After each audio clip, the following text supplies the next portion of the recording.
And here we go. Digital Adel back with another Hoops Profile Beyond the Backboard podcast for you with my co-host, Matt Hanifan.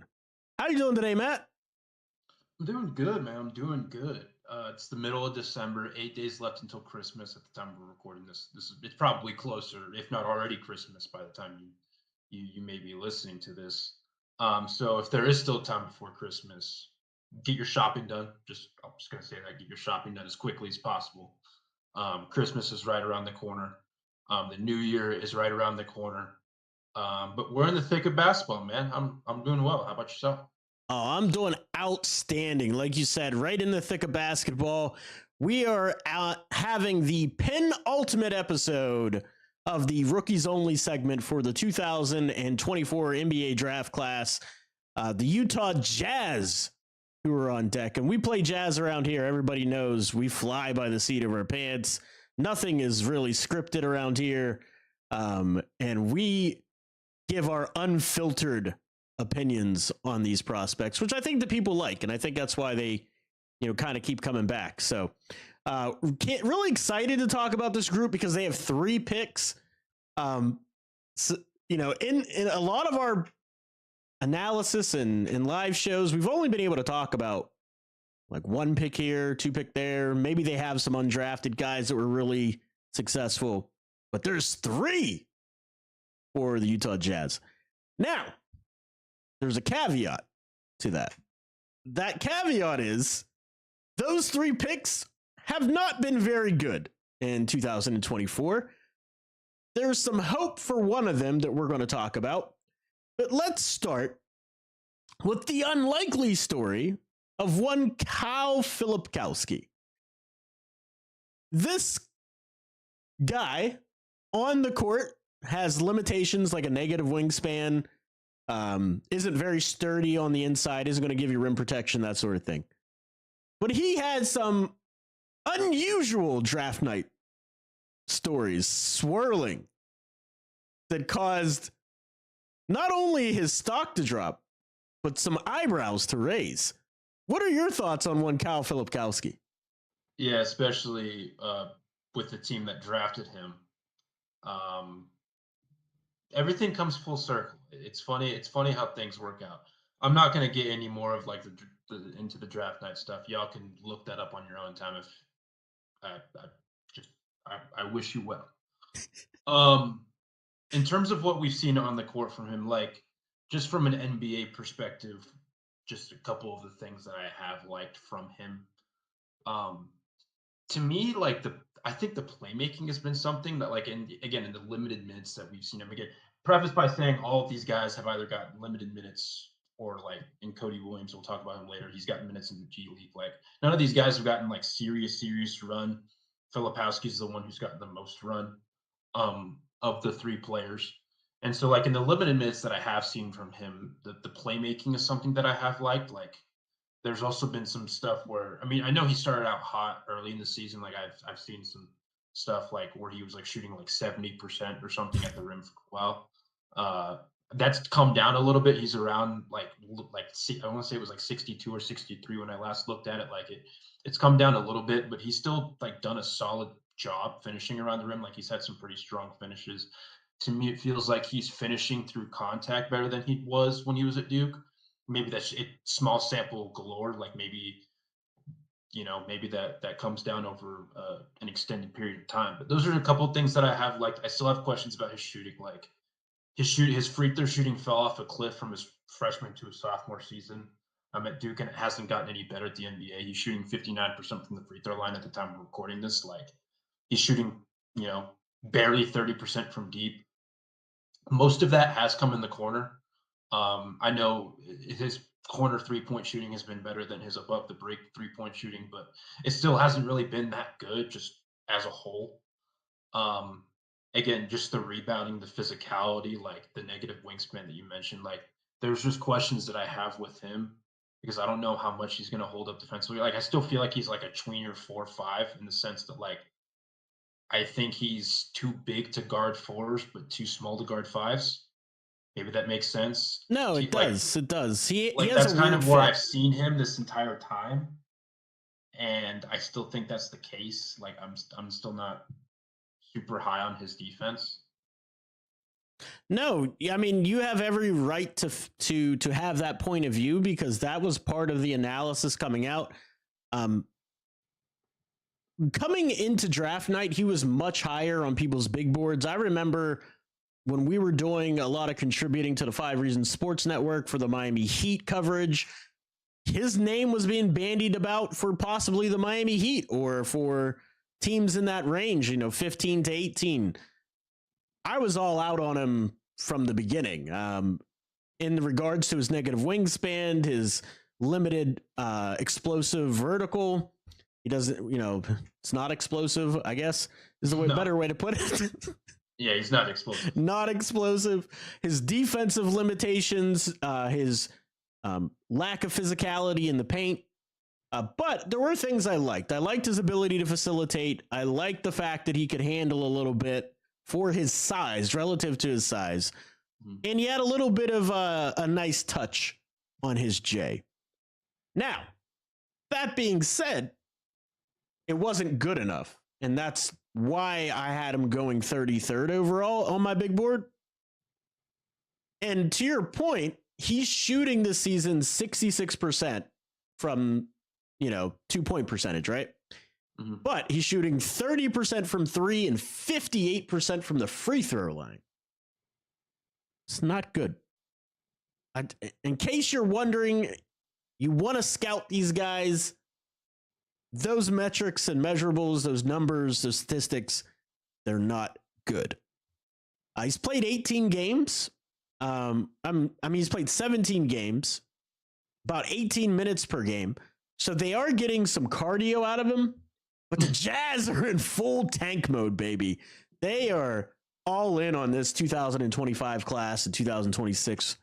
Some of the injuries to like Wesley Kessler, Walker Kessler. Walker, I always mess his name up. You said you combined his first name and his last name. You said Wesley. I mean, by the time I'm done, it might be Wesley Snipes. I don't know. But anyway, Kessler, he's he's been injured. They've been trying to unload him and get some value for him in a trade. So there's been minutes and opportunities for Kyle. But they haven't been great. They just haven't. He's going to struggle unless he can really refine his jump shot, really work on it and lean into his mobility to be even better ball handler and get competitive on the glass. I mean, he's 7 foot tall, playing 18 minutes a game. He gives you 0.9 offensive rebounds per game. 3.5 defensive boards per game. He's 7 foot tall. Not good enough. Not good enough. The one thing he does do is he does take care of the ball. 0.9 turnovers per game. What is that per 36 minutes? I'm glad you asked. It's 1.9 turnovers per game. So it's actually not that great. So per 36 minutes, 1.9 turnovers. Yeah. His per 36 isn't great either. Let me ask you this last question before we move on to Cody Williams, their number 1 overall pick, their number 1 first round pick, their first round pick. I don't want to phrase that correctly because Cody Williams was not the number 1 overall pick in the draft.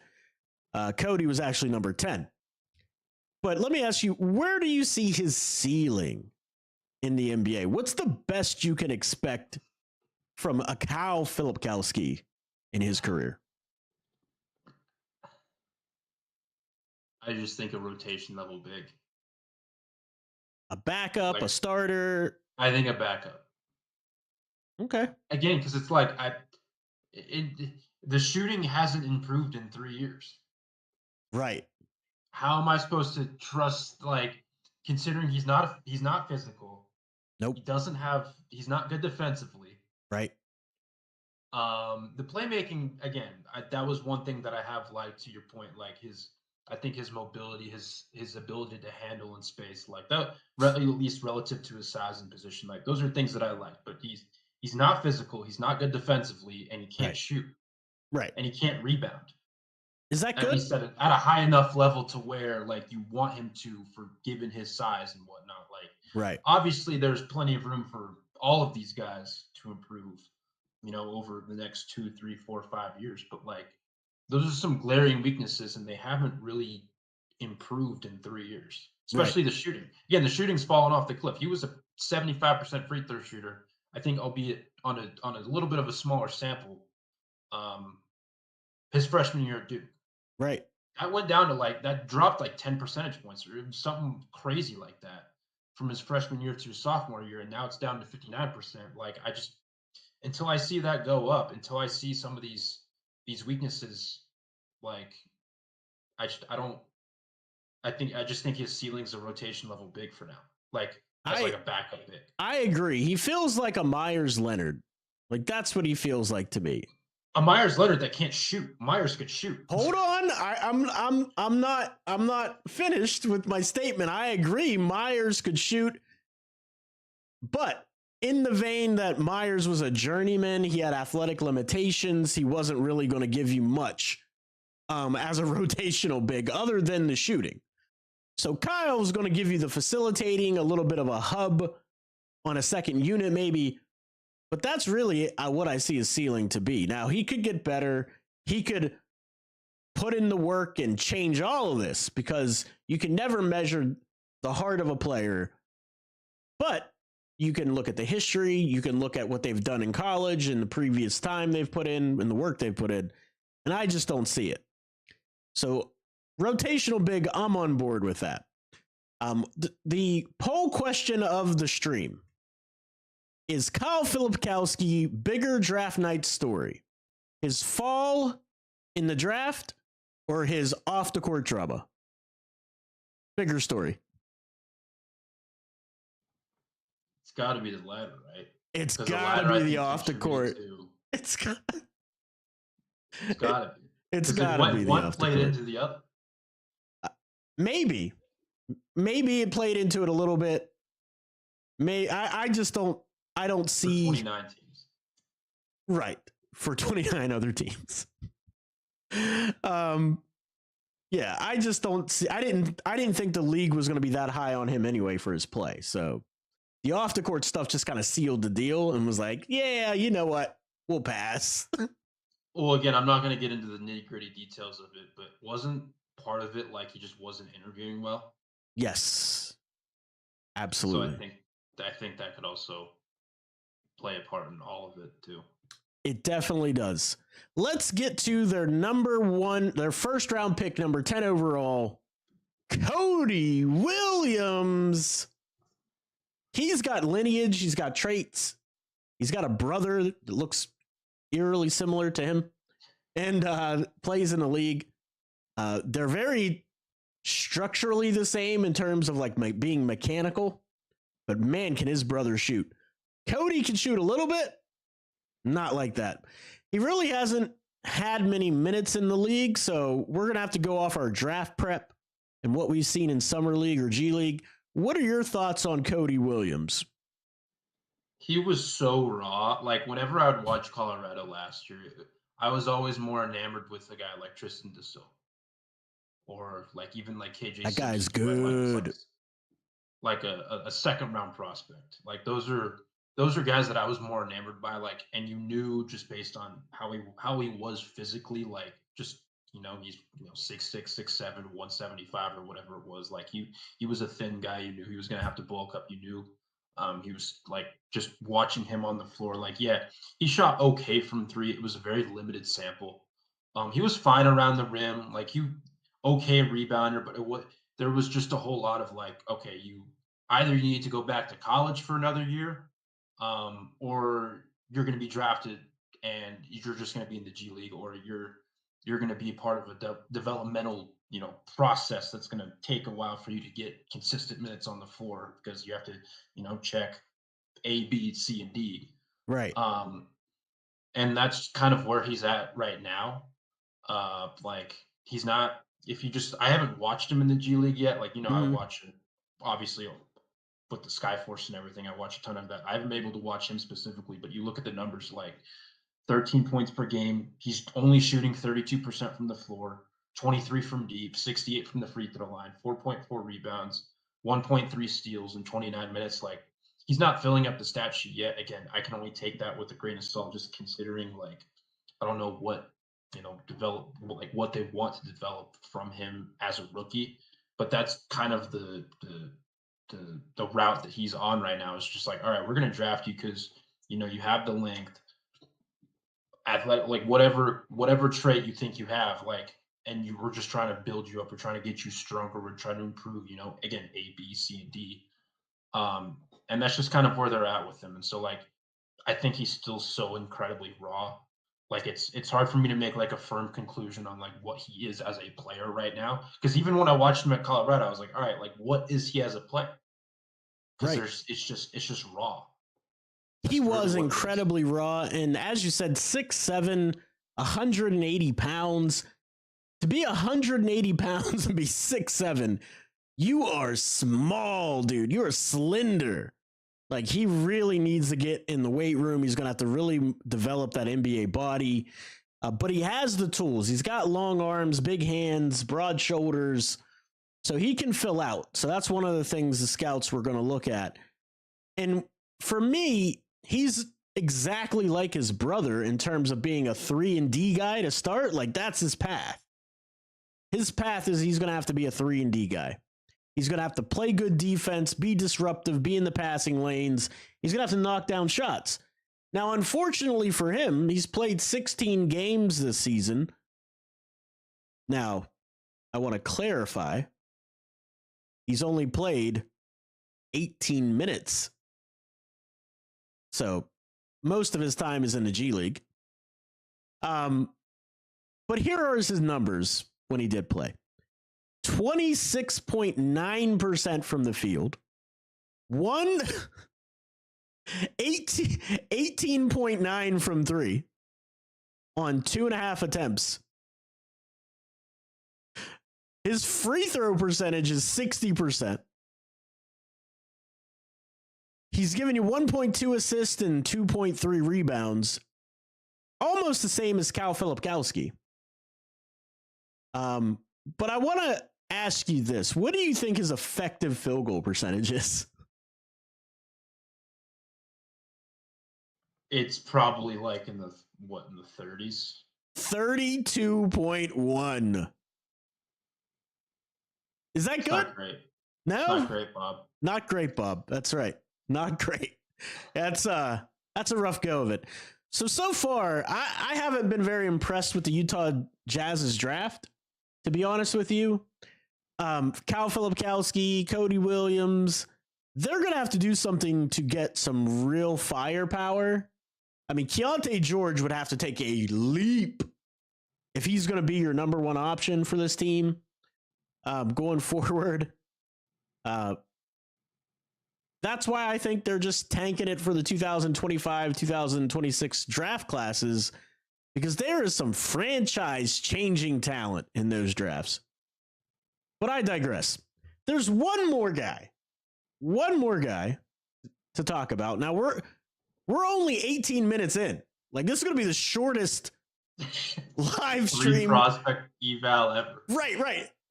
We've had longer live streams on one prospect than we've had on 3 with the Utah Jazz. But Isaiah Collier, this is a very interesting name, and we're going to take this in a couple of different directions. The first is the eval, what you think of him, and then what we thought on draft night, because he was also heavily involved in terms of where he may go with a network we contribute to called the 5 Reasons Sports Network. So we're going to talk about that as well. But first, what are your thoughts on Isaiah Collier? I think some of the pre-draft stuff that you and I both had concerns about, like, the finishing, the shooting, like he wasn't a great shooter in college, or at least he was an inconsistent shooter, I should say, in college. Again, in a limited sample, 31.1% from the floor, 13.8% from deep. Yep. Again, on very, very limited volume, only 44.4% from the free throw line. Like, is that good? No. And like obviously I didn't expect it to be that bad. The Yeah. playmaking, like I liked him as a playmaker, but there was like, the prone to turnover stuff. The thing that I did like about him in college, like he was very physical. He was good in transition. Like he has a stocky frame. Like he was competitive in that sense. He has no neck. Right. His head sits Right. on his shoulders. And so that like there were things that I liked about him. I had questions about kind of like where he would fit defensively at the NBA level because again, he's just not to me, he never looked like super big on an NBA court. Like he in terms of size, like Right. He didn't appear super big to me, and so I had questions about that. Again, the playmaking, like how all of that would translate, especially in like a half court setting. Right. It was funny. I was looking at this before we got on. I looked at it per 100 possessions. I think it was on Basketball Reference, and like the number, I want to say the number was like 9.1 assists per game or something like that. But the turnovers, it was like 6.4. Like the assist to turnover ratio is still that good. Like I knew it was like a 4-to-3 assist to turnover ratio or something like that when he was in college. Again, I don't have the numbers in front of me. I got it up here. I got it up here. I can see it. But it was something like that when he was at USC, and like obviously, again, like not all assists are created equally, nor is all turnovers created equally. Right.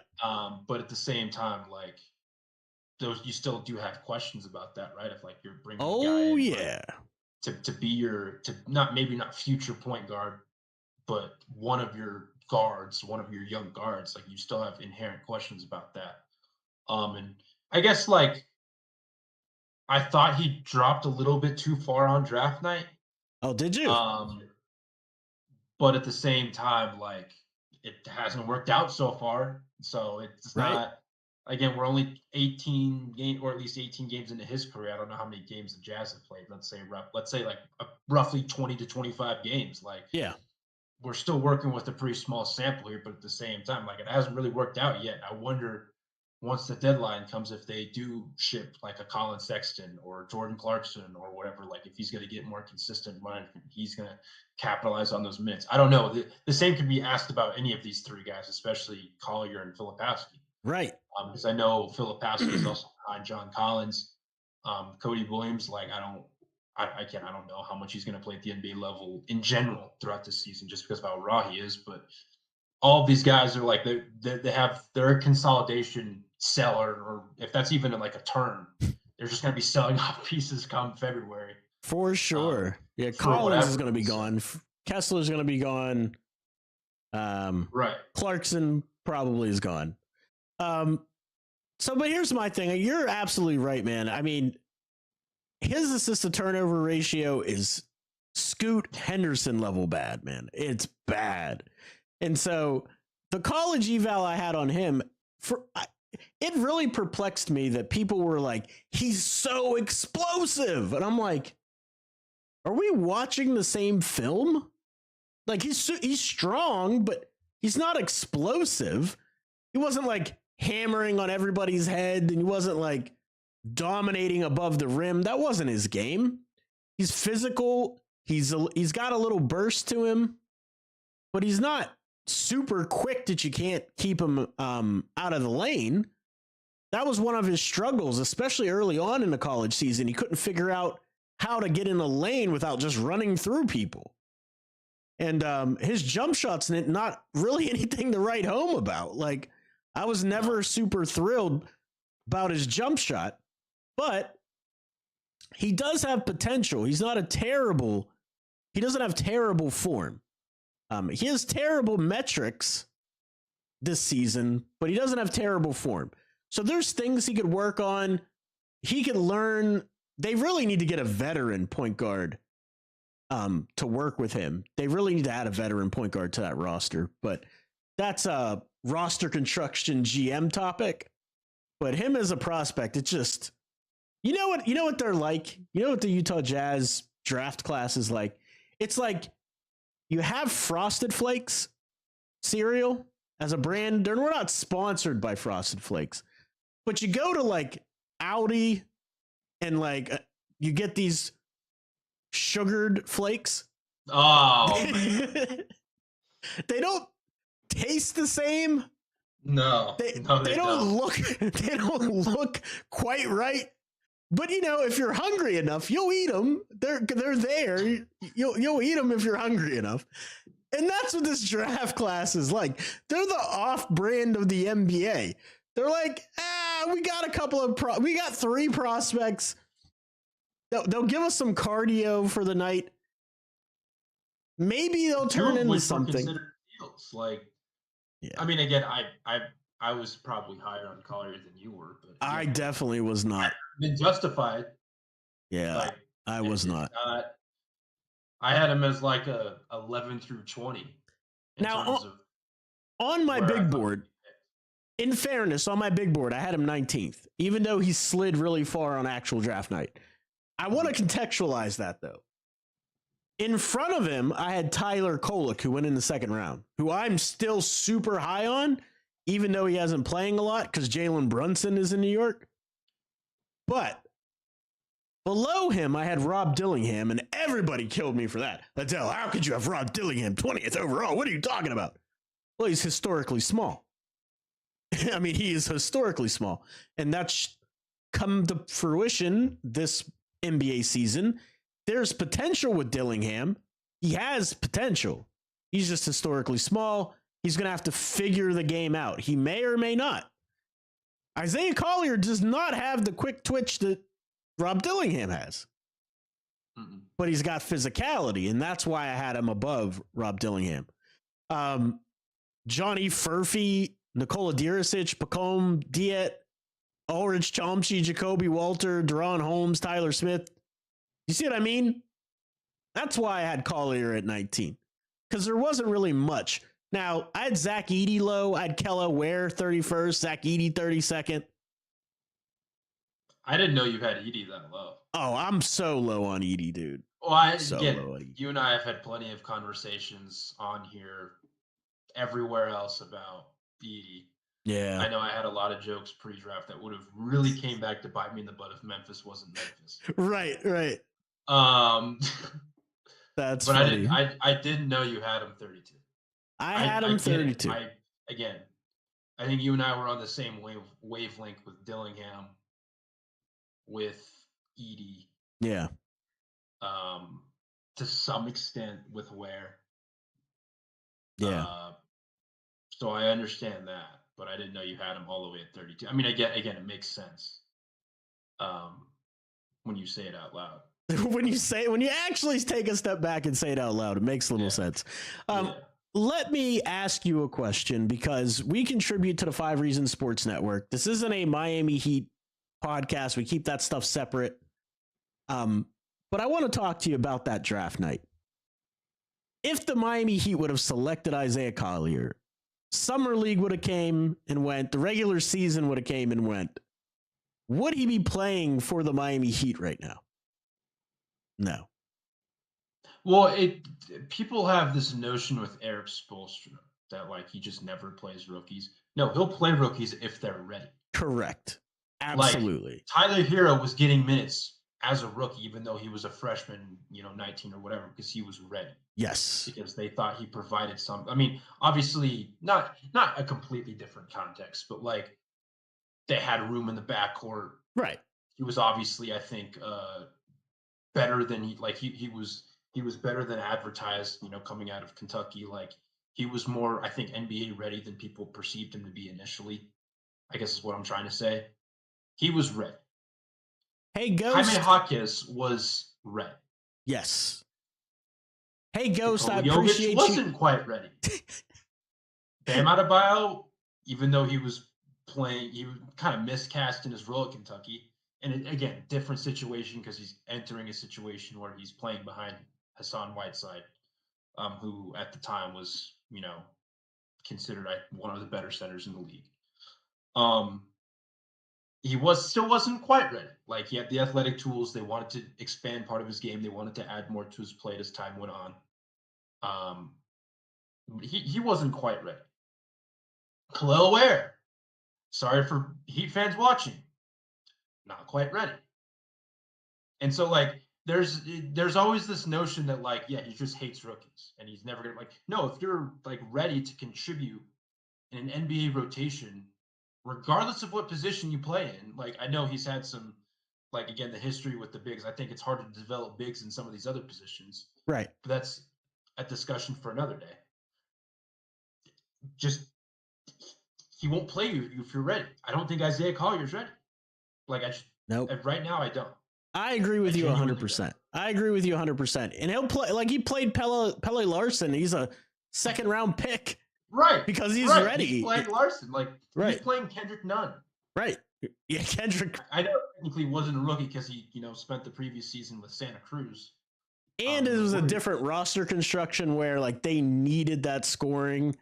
They didn't have really anybody else, but you make a good point though. Collier, the first round pick for them, isn't playing either because he isn't ready. So Collier wouldn't have played either. So I agree, man. It's one of those things where they would have been very disappointed come draft night, had he been the pick. But real quick, I just want to give a shout out to Ghost for stopping by. I can't pronounce your last name or of that name, but thanks for stopping by in the chat. He says Dillingham has no potential. Now, I'm low on Dillingham, but I'm not that low to say he has no potential. He just isn't a true facilitator. And being as small as he is, he's not going to be your top flight scoring option either.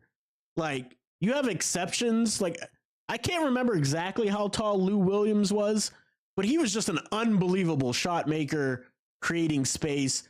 The other thing about Dillingham, he doesn't change pace very well. He's just very fast, like very fast, very quick, but doesn't change speeds. And so when you're historically small, you got to be able to change speeds, see the game before it happens, see the play before it happens. And he just doesn't do that. And that's why he's struggling. And he's also an inconsistent shooter. Like he's a good scorer, but he's streaky. So if you're not going to be able to space the floor, you're not going to be able to really facilitate. You're definitely not going to be able to defend at that size. What do you bring to a team? So Dillingham has a lot of work to do. Collier has a lot of work to do. Cody Williams has a lot of work to do. Kyle Filipkowski has a lot of work to do on and off the court. And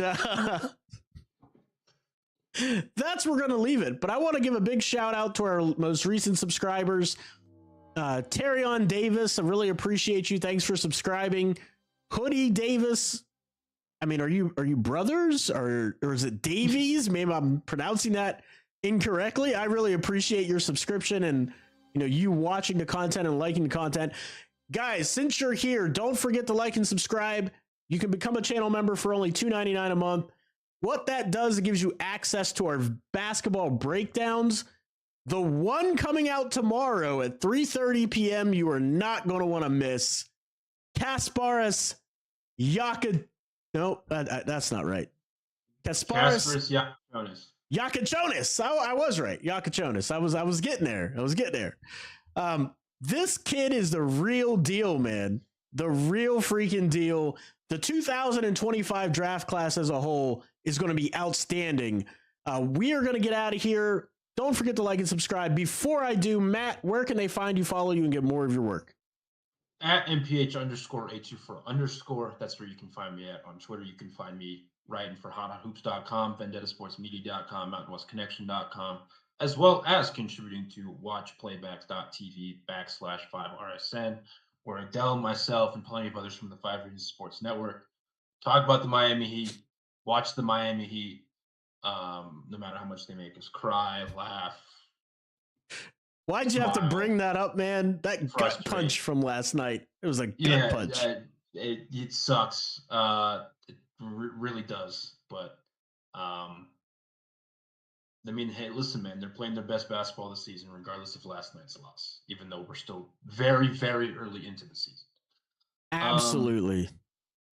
Yeah, man, I'm doing a lot of different things for a lot of different people, man. That is Matt Hanifan, the man of the people. Well, I really do appreciate you. Always glad to have you as my co-host. Don't forget to like and subscribe again, people. I'll see you next time.